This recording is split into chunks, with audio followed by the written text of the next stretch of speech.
Knowing the Voices of Creation. As spoken by Chief Dan George. When I said, if you talk to the animals, they will talk with you, and you will know each other. I spoke not only as a chief of my people, but as a son of the earth, a brother of the elk, a cousin to the eagle, and a friend of the cedar and the river. These words were not poetry, but truth passed down from the heartbeat of the land, from the wisdom of those who lived before fences were built and roads were laid. In the old times, before the hum of engines drowned the call of birds, we understood that every creature had its place, its spirit, its voice. The wolf was not a menace, but a teacher of loyalty and survival. The bear was not a threat, but a symbol of introspection and strength.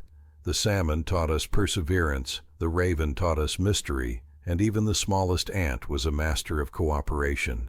We did not see animals as lesser beings. They were relatives. We sat quietly in the woods and listened. We watched them move. We learned when to hunt and when to fast, when to offer thanks and when to leave them be. The animals gave us food, clothing, shelter, but more than that, they gave us knowledge. Knowledge of cycles, of respect, of balance.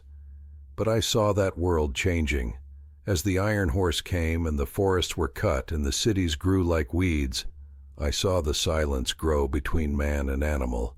The songs of the earth were drowned out by the cries of industry. Where once we had communication, we now had domination. Where once we had curiosity, we now had fear. And fear, my friends, is the child of ignorance. If you do not talk to them, you will not know them. And what you do not know, you will fear. This is not just about animals. This is about the greater harmony of creation. It is about the trees, the waters, the winds, and yes, your fellow humans too. When you cease to engage with the world around you, when you forget to listen, you fall into fear, and fear leads to destruction. Today I watch as the planet groans under the weight of forgetting. Species vanish like mist in the morning.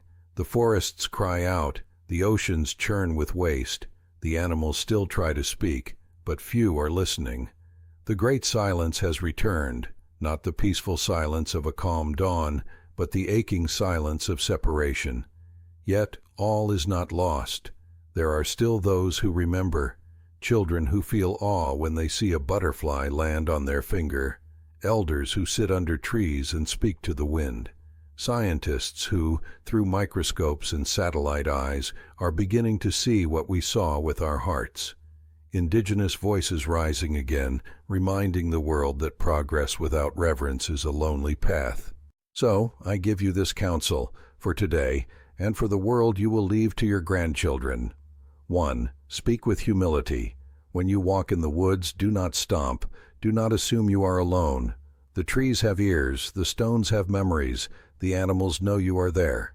Greet them, acknowledge them, and you will be welcomed as a guest, not feared as a conqueror. 2. Teach your children. Show them how to be still. Teach them the tracks in the dirt, the meaning of a bird call, the rhythm of rainfall. Let them grow up knowing that the earth is not a resource, it is a relative. 3. Listen before you act. The land speaks slowly. Its wisdom does not shout. If you only act in haste and profit, you will miss the deeper truths. Take time to observe. Watch how the beaver shapes the river. Learn how the hawk rides the wind. There is more intelligence in 1 acre of wilderness than in all your concrete cities. 4. Restore the circle. The world is not a ladder where man stands above all. It is a hoop, a sacred circle, where each being has its place and purpose.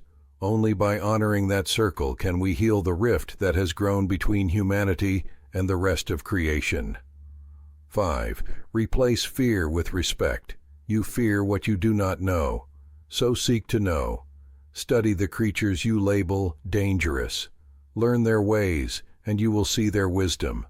The snake has its medicine, the wolf its loyalty, the spider its patience. They are not your enemies, they are your teachers. And lastly, do not forget, you too are an animal. You are made of bone and breath, skin and song. You are part of the same great dance.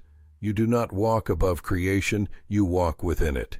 The moment you remember this, the animals will begin to talk to you again, not in words, but in signs, in dreams, in the quiet recognition that you are kin. This world does not need more walls. It needs more bridges. It needs your listening ears, your gentle hands, your open heart. If you talk to the animals, they will talk with you. And in that conversation, you will find not only knowledge, but healing, not only peace, but belonging. Chief Dan George.